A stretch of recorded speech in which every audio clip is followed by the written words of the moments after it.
દરેક સમાજમાં હર હંમેશા શિક્ષણની હોય, આરોગ્યનું હોય, દરેક બાબતે છૂટા હાથે દાન આપે એવા રઘુભાઈ, અમારા ભામાસા છે એવા રઘુભાઈ, મારા રાજકીય ગુરુ કેપી ગઢવી સાહેબ, કલોલના પૂર્વ ધારાસભ્ય બળદેવજી, થરાદના પૂર્વ ધારાસભ્ય ભાઈ શ્રી ગુલાબસિંહ, બીકે જોશી સાહેબ, અને આજે તો આજ આનંદ, આજ ઉછરાંગ, આજ નેણામાં ને એવા ભાઈ શ્રી ભૂદેવ સમાજના બધા આગેવાનો મનુભાઈ બધા જોડાણા છે, એમનો હૃદયથી ખૂબ ખૂબ આભાર.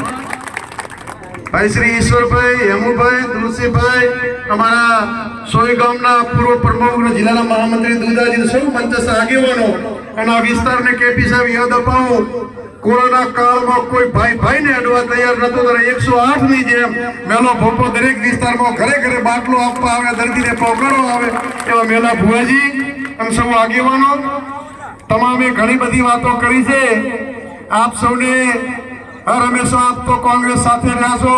આ તીર્થ ગામના તમામ સમાજોને, વિશેષ મારા માલધારી સમાજને વિનંતી કરું છું કે રઘુભાઈ એટલેથી વિનંતી કરવા આવ્યા છે, એટલા વિસ્તારના માલધારી સમાજને વિશેષ તીર્થ ગામના નેહડાની જવાબદારી થાય છે કે તમે હોય 100% વોટ આ વખતે જ્ઞાનીબેનને આપો એવી વિનંતી કરું છું.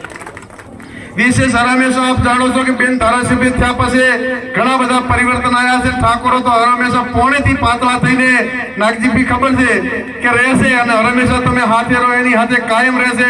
એટલે બેનની બીજા વિસ્તારમાં તો ઓળખાણ આપવાની હોય તો કેપી સાહેબ ઓળખાણ આપવાની તમે બધા જાણો છો. તમારા હંમેશા સુખ દુઃખમાં બેન સાથે રહેશે. પણ જયારે બનાસકાંઠાના લોકોએ સૂત્ર આપ્યું બનાસની બેન કેની બેન કેમ, એ આ ધરતી ઉપરથી સૂત્ર ગયું છે. એનું કારણ એ હતું કોરોનામાં જે ઉચ્ચોહણની બાઈ ને બેન મળવા ગયા, અને બાઈ જયારે આંખમાં આંસુ આવ્યા અને બેને પૂછ્યું કેમ રડો છો, તમારા ઓક્સિજનના બાટલાની વ્યવસ્થા થઈ ગઈ છે. ત્યારે એમણે કીધું કે બેન મને મોતની ડર નથી, પરંતુ મારે મારી દીકરી એક જ જણાના સંગીના પીળા હાથ કરવાના છે, બાકી મને મોતનો કોઈ ભય નથી. ને વાત કરતા કરતા એમનો પ્રાણ નીકળી ગયો અને બેને વચન આપ્યું હતું કે આ સંગીની જવાબદારી મારી છે ને આપ સૌ સાક્ષી છો. અને તીર્થગામથી તો તમે જાન લઈને બધા આવ્યા હતા. એ સંગીના લગ્ન પારકી નહીં પણ સવાઈ માં બનીને કર્યા, એટલે બનાસની બેન જ્ઞાની બેન છે. ત્યારે આપણે વિનંતી કરું છું, અને આજે રઘુભાઈ, હું ભાજપને રઘુભાઈ છે એટલે ચેલેન્જ કરું છું આપણા આગેવાનોને, બનાસકાંઠાના કોઈમાં હિંમત હોય કેપી સાહેબ તો ચેલેન્જ કરું છું, ધણીધરના મંદિરે આવે અને મારી સાક્ષી અને રઘુભાઈની સાક્ષી આવીને સોગંદ ખાય કે હમણાં 15-20 દિવસ પહેલા રબારી સમાજ ઉપર નિર્દોષ ઉપર કેસ કર્યો, ને કેસ ખોટો ના કર્યો હોય, ધરણીધરે સોગંદ ખાય તો ઠાકરસિંહ રબારી રાજકારણ છોડી દે અને તમે કહો તો ભાજપનો ખેસ પણ પહેરવા તૈયાર છું. આવી જયારે રબારી સમાજ ઉપર જુલ્મો રઘુભાઈ વરસાવી રહ્યા હોય, એને સમાજો તમને કહું છું ભાજપો ખેલ કરશે. ભાઈ ભાઈ વચ્ચે, સમાજ વચ્ચે દંગા ફેલાવવાનું કામ કરતી હોય ભારતીય જનતા પાર્ટી. હમણાં જૂઠાણા ફેલાવા ઘણા આવશે, ત્યારે રબારી સમાજને ખાસ વિનંતી કરું છું કે આપ જોજો, ખૂબ ઊંડું વિચારજો.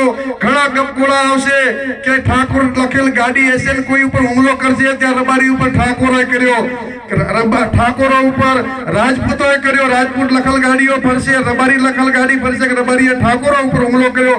એ લોકોને ખબર છે કે અમે હારા છે એટલે કાવા દાવાની રાજનીતિ કરવાના છે. ત્યારે આપ સૌને વિનંતી કરું કે આપ ચેતજો. હમણાં ભાજપની એક મોટી સભા થવાની કેપી છે ડીસામાં, તો એ લોકો કહેવાના કે આ બનાસકાંઠાના ડેરીના કારણે દિલ્હીના લાખો લોકો હવારમાં ઉઠીને 1 લાખ લોકો ડેરીની ચા પીને દિલ્હીમાં જાગે છે. ત્યારે મારે એમને કહેવું છે કે બનાસ ડેરીના સંચાલકોના કારણે નહીં, મારી બનાસકાંઠાની ગરીબ 18 આલમની બેન દીકરીઓ હવારમાં વહેલા જાગીને સોણ વાછડું કરી અને ઢોર જેવા બને ત્યારે બનાસ ડેરીનું દૂધ ત્યાં પહોંચે તો તમારા કારણે નહીં. ખાલી વધારાની વાતો કરે. આખા ગુજરાતમાં સૌથી ઓછો ભાવ વધારો આપતા હોય, નફો આપતા હોય તો બનાસ ડેરી થી ઓકડા સાથે. હમણાં અણદાભાઈ ભૂલી ગયા. અણદાભાઈ કોઈ મારા ચૌધરી સમાજના ગરીબ વિધવાના દીકરો નથી લીધો. એક માસ્ટર છે અણદાભાઈ જાજ્યા, કયા ગામના માસ્ટર છે? 5 જણા લીધા ગોધા પરિવારના. ગોધા પરિવારના 5 એક પરિવારના એક પરિવારના 5 દીકરા લીધા. એ ચૌધરી સમાજના નહીં, માત્ર ગોધા પરિવારના કોઈ ગરીબ સમાજના કોઈ વિધવાનો દીકરો લીધો હોત તો એ ગરીબને રોજી રોટી મળો. પણ કે ના, એમાં તો ચૌધરીએ નહીં, એ તો મારો પરિવાર જ જોઈએ. માત્ર પરિવારવાદ, બનાસકાંઠા બહારથી આવીને લોકોને દબાવવાની રાજનીતિ હોય, એ રાજનીતિને જવાબ આપવાનો સમય પાક્યો છે. ત્યારે 18 આલમને વિનંતી કરું છું, બનાસકાંઠાની તમામે સમાજે પહેલી વખત એવો બનાવ બન્યો છે કે જ્યારે દેશને આઝાદીની જરૂર હતી ત્યારે સરદાર ભગતસિંહ હોય, સરદાર પટેલ હોય, ગાંધીજી હોય, ટાટા ટોપે હોય, એ બધાને ટાટા ને બિરલા અને જવાહરલાલ નહેરુનો મોતીલાલનો પરિવાર જ્યારે ફાળો આપી અને અંગ્રેજોને ભગાડવા માટે લડતા હતા. અત્યારે બનાસકાંઠા બહારના લોકોને ભગાડવા માટે બનાસકાંઠાની 18 આલમ મેદાને પડી છે. નોટ ને વોટ બે આપીને બેનને જીતાડવા જ્યારે સૌ મેદાને પડ્યા છો ત્યારે આપ સૌને નમન ને વંદન. આપ સૌને વિશેષ એ પણ કહું છું કે આ વિસ્તારમાં હર હંમેશા તમારા આશીર્વાદ રહ્યા છે.